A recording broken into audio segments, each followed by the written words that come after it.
Welcome back. आप देख रहे हैं आपके शेयर हमारी राय। ये कार्यक्रम आप ही के लिए बना है जहां आप अपने सवाल पूछते हैं स्टॉक मार्केट से रिलेटेड हमारे एनालिस्ट को, और उसके जवाब भी पाते हैं। उसी के बेसिस पे आप अपना डिसीजन मेकिंग जो है वो करते हैं। लेकिन मैं आपको यहाँ याद दिला दूं कि जब भी हमारे एनालिस्ट आपके सवालों के जवाब देते हैं तो उसको अपने फाइनेंशियल प्लानर से या फाइनेंशियल एनालिस्ट से राय लेके ही उस पर डिवेट ज़रूर करिएगा। चलिए, आज के हमारे खास मेहमान हमारे साथ जुड़ चुके हैं Anshul Jain, head of research eight Lakshmi Shri investments. Anshul, आपका बहुत बहुत स्वागत है कार्यक्रम में। नमस्कार। नमस्कार आपके सभी दर्शकों को। अंशुल, आज के मार्केट्स को देख के आपको क्या लगता है? आज पिछला हफ्ता थोड़ा ठीक ठाक रहा था, लेकिन आज हम फिर 23,900 के नीचे कामकाज कर रहे हैं। थोड़ी दिक्कत लग रही है या आपको लगता है कि बाउंस बैक आना चाहिए इन लेवल से? मैडम, आपको कॉन्टेक्स्ट क्लियर नहीं होगा, लेकिन दर्शक जो सुन रहे हैं उनको कॉन्टेक्स्ट क्लियर होगा। सुबह वापस सरस्वती जी आके एकदम जबान पे बैठी थी। खुलते मतलब सुबह ही बोला था कि खुलने के बाद शॉर्टिंग की अपॉर्चुनिटी मिलेगी नहीं। जैसे ही बेयर ट्रैप बने ऐसे ही लॉन्ग कर लेना। गैप फिल करने के लिए बैंक निफ्टी डे हाई आ जाएगी। गैप फिल करने के लिए बैंक निफ्टी डे हाई आ चुकी है। 922 का डे हाई है और 880 का हाई बन चुका है। तो 40 पॉइंट तो 50 या 54,000 की चीज में 40 पॉइंट तो छोड़ ही देंगे। तो जैसे ही बेयर ट्रैप बना 54,527 पे इत्तेफाक से समय भी लाइव था, तभी भाई बताया था आ गया 20 पीरियड मूविंग एवरेज 15 मिनट के चार्ट पे। अब प्रोबेबली लेटर हाफ में मेरे को पूरी पूरी उम्मीद है कि हम 55,050 क्रॉस कर जाएंगे। ओके। तो आज लेकिन ड्रैग जो है वो ज्वेलरी स्टॉक्स में देखने को मिल रहा है, एविएशन स्टॉक्स पे ड्रैग है, लेकिन कुछ ऐसे स्टॉक्स हैं जो ईवी स्पेस पे काफ़ी अच्छा प्रदर्शन कर रहे हैं। ओलेक्ट्रा ग्रीन, एथर एनर्जीज, ओला इलेक्ट्रिक। तो इनमें से कोई बुके में से कोई स्टॉक्स जो आप ट्रैक कर रहे हो? एथर एनर्जी सुबह ही डिस्क्लेमर बाई दिया है 957 में। टारगेट भी आ गया है, बट अभी भी लग रहा है कि यहाँ से स्ट्रेच करते हुए ऊपर जाना चाहिए एथर एनर्जी में, क्योंकि ये जितने भी ईवी रिलेटेड स्टॉक्स हैं इस पे जो कल मोदी जी का स्टेटमेंट आया है जी, के बाद से तेजी डेवलप हुई है। तो ओला एज यूजुअल हम due to same reasons Ola avoid करके चलेंगे। बाकी इथर एनर्जी में अभी भी जो मतलब लास्ट हमने मेरे को याद है 787 ऑड लेवल से इथर एनर्जी हमने डिस्कस करना स्टार्ट किया था। बेहतरीन अपसाइड आ चुकी है। 1,050 का टारगेट है, वो भी आ जाएगा। आज डिस्क्लेमर बाय दिया था 957 पे, 980 का टारगेट भी हो गया है। तो टाई लगा के बुक प्रॉफिट चिल्लाऊंगा जरूर, बट 1,050 जाते हुए दिख रहा है। ये टाई लगा के का क्या डायलॉग था? अरे एक जगह मतलब टाई लगा के जाना पड़ता है। उसका ऑप्शन है ब्लेजर। ब्लेजर का पैसा भी आपने अप्रूव कर दिया है। हाँ, तो लिया क्यों नहीं अभी तक? अरे जाती ही नहीं है, कोई ना कोई शाम को काम फंसा रहता है। चलिए और अब आपको पता है मैं जोरू का गुलाम, जो बीवी बोलेगी वही खरीदूंगा। गुड। चलिए अब हम सवाल जवाब का सिलसिला शुरू करते हैं, और पहले हमारे जो व्यूअर हैं वो है आयुष माथुर। पूछते हैं, Ambuja cement, GMDC, union bank, at which level should we add more और how much lower levels will it go? As Mr. Anshul is very bullish on the cement sector, is betting on Ambuja Cement a good idea? मैं मतलब अगर आप long term investment 3 से 5 साल के लिए play कर रहे हैं तो अदानी पे पूरा फोकस रखिए। अंबुजा अंबुजा और एसीसी दोनों। आई बिलीव कि हाँ, एसीसी और ये सब तो मर्ज होके अंबुजा ही लास्ट में रह जाएगा। तो मर्जर एंड एक्विजिशन के बाद अंबुजा में अच्छी तेजी आएगी। तब तक के लिए आप इसको अल्ट्राटेक और ग्रासिम को भी देख सकते हैं। इमीडिएट छोटे टाइम फ्रेम पे एक स्कैल्पिंग मतलब मैं ट्रेडर हूं तो मेरे को ट्रेडिंग वाले स्टॉक ज्यादा समझ में आते हैं। Okay. जैसे अभी सागर सीमेंट है, छोटा सा ब्रेकआउट आया है, छोटा ही स्टॉप लॉस है 182 रुपए का, भी 187 चल रहा है। ऊपर में आपको 213 222 जा सकता है, वहां पे प्रॉफिट बुक करके फिर दोबारा एंट्री देख लेंगे। बट जनरली लोग क्या करते हैं, लेके बैठ जाते हैं, और ये लेके बैठने वाले स्टॉक नहीं है, ये पिलर टू पोस्ट ट्रेड है। इसलिए मैं जनरली लार्ज कैप डिस्कस करके छोड़ देता हूं। बट अगर आपके पास वो डिसिप्लिन है इन आउट वाला, तो अभी ये ले लीजिए 180 के स्टॉप लॉस से 222 213 222 के लिए वहां पे फिर रिव्यू कर लेंगे। और अगर आप वो हैं कि जो लेके छोड़ देते हैं, तब फिर अंबुजा सीमेंट बहुत नीचे नहीं मिलने वाला, ऑलरेडी बहुत नीचे आ गया है। एक बार मतलब सीने तक माल भर लीजिए, गले तक मत भरिए, थोड़ी सी सीने से गले तक की जगह छोड़िए कि अगर नीचे मिला तो थोड़ा थोड़ा ऐड करते जाएंगे, सांस लेने की जगह छोड़े रहिएगा। ओके, नरेंद्र जी का अगला सवाल है, वो पूछते हैं कामधेनु के बारे में। कामधेनु 10,000 शेयर है उनके पास, 24 रुपीज 10 पैसा में खरीदे हैं। वो कहते हैं अब क्या करें। कामधेनु दो है मैडम, लिमिटेड और वेंचर, ये कौन सा पूछ रहे हैं? अब 24 रुपीज लिमिटेड 10 पैसा में खरीदा है। वेंचर भी एक बार चेक करना है। फिर कामधेनु लिमिटेड में अगर खरीदा है तो 34 रुपीज का भाव आने की पॉसिबिलिटी तो दिख रही है। ऊपर निकलता है 34 आने दीजिए, 33 वहां पे रिव्यू करेंगे। 33 रुपए आए तो एक बार सवाल पूछेगा, फ्रेश बाइंग की बहुत कोशिश मत कीजिए। ओके, स्नेहा का अगला सवाल है, वो पूछते हैं कि अंशुल सर से पूछिए can I buy KP energy at current levels. नहीं, केपी एनर्जी नीचे आपको लेना चाहिए था, 318 के ब्रेकआउट पे बताया था। अब तो 430 का अनमिटिगेटेड लेवल टेस्ट करने आया है और अर्निंग्स के बाद प्रॉफिट बुकिंग आनी थी जो आ रही है, तो अब नया जब सेटअप बनेगा तब दोबारा देंगे। अगले बार के लिए टारगेट मेरे ख्याल से रहेगा 567 का, 430 460 ये एक रेजिस्टेंस, सॉरी 430 460 रेजिस्टेंस जोन है जहां से थोड़ा सा रिएक्शन आया है। प्रोबेबली 370 360 की जोन में रिएक्शन खत्म हो जाएगा। ओके, अगला सवाल जो है वो है गोविंद सिंह का। वो पूछते हैं कि जेएसडब्ल्यू इंफ्रा और अद्वैत एनर्जी पर आपका व्यू क्या है। जेएसडब्ल्यू इंफ्रा पे अंशुल जी नहीं बोलेंगे, राइट? आज ही तो मैडम प्रॉफिट बुक करने के मूड, मतलब नीचे वाला प्रॉफिट बुक करने के मूड में आ रहा हूँ। रिजल्ट के बाद बेहतरीन चला है।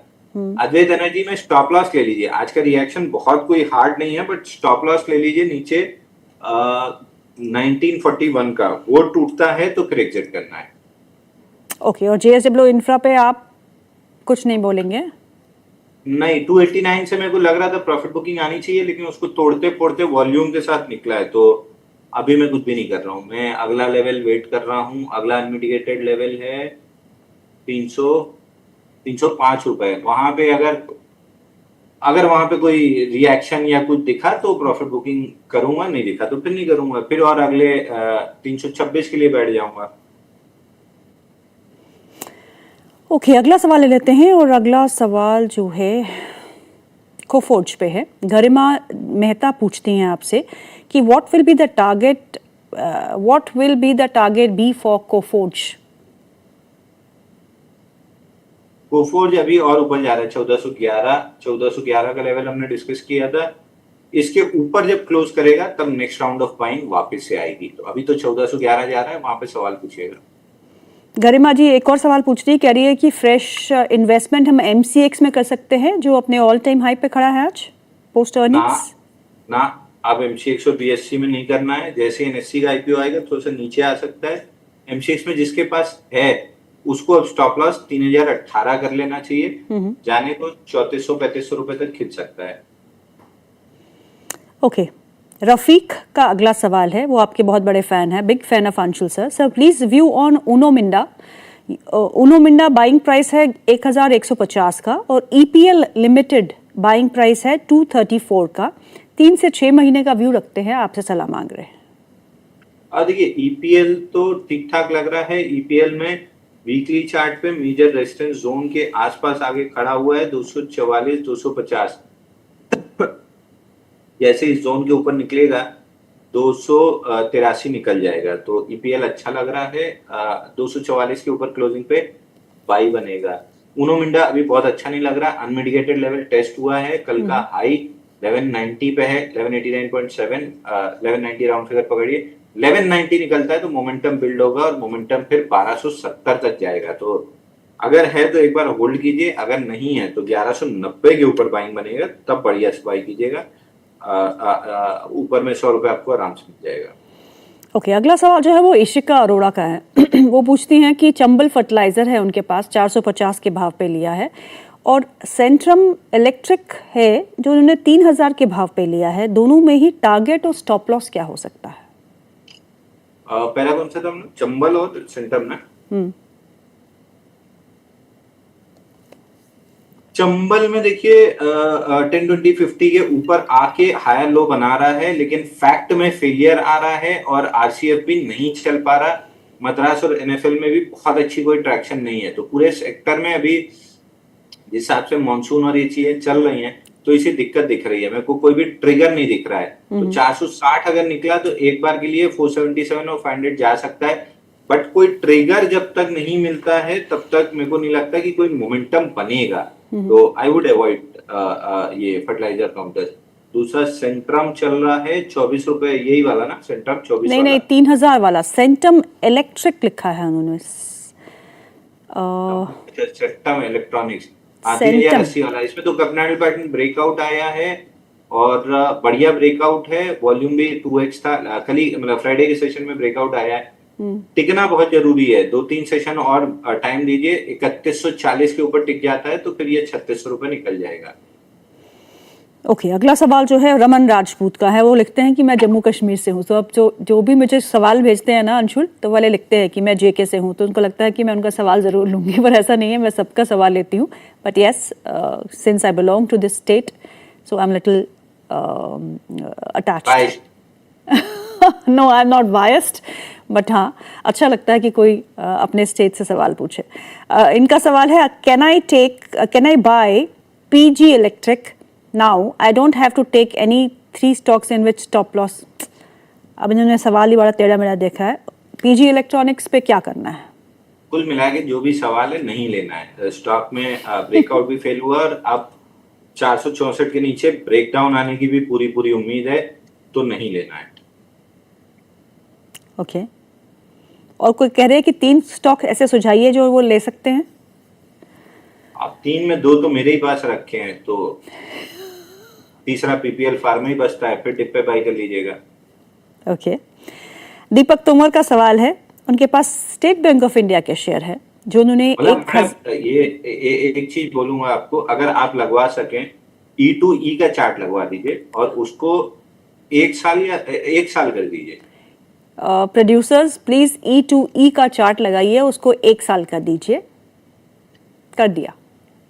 मतलब अगर इसमें आपने 3 बार हमने प्ले किया है, ये जहां पे ये चल रहा है आपका डॉलर प्रति लिखा है, ये 12% लिखा है नीचे, टेंको गोल्ड 12%, ये वाली अप मूव ये हमने प्ले की थी। प्रॉफिट बुक करने के बाद बोला भी था भी रुक जाइए। फिर ये राइट साइड में डबल बॉटम का जब ब्रेकआउट 2400 पे आया था तब भी बाई किया था, अब 3600 रुपए पे खड़ा है। तीसरा ये मूव भी प्ले किया था जो डबल बॉटम का पहला नेकलाइन की तरफ मूव किया था।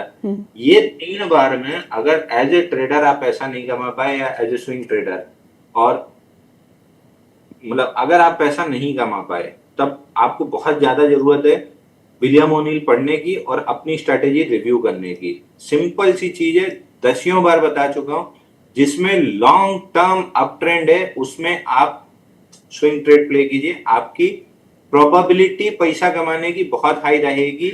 अगर इनडिसिप्लिन है भी, कभी कभार हो जाता है, मुझसे भी हो जाता है, तो आपकी बेल आउट की प्रोबेबिलिटी बहुत हाई रहती है कि बाजार खराब हुआ तो ये भी खराब हो गया, लेकिन कितनी जल्दी बाजार अभी अपने ऑल टाइम हाई को नहीं टच किया है, ये वापस से जहां से हमने बाई रिकमेंड किया था उससे 20% ऊपर आके खड़ा हो गया है। तो ये आपको रिव्यू करने की बहुत ज्यादा जरूरत है, नहीं तो फिर आप म्यूचुअल फंड को पैसा दे दीजिए। तो मैं चुन के बार आप लोगों को गलतियां गिनाता रहता हूं कि अगर आप गलतियां नोट ही नहीं करेंगे तो सुधारेंगे किसको। तो ये सब गलतियां हैं, ये अगर आप नोट नहीं किए हैं, इनको नहीं सुधार रहे हैं, तो भविष्य आपका बहुत अच्छा नहीं है स्विंग ट्रेडिंग में।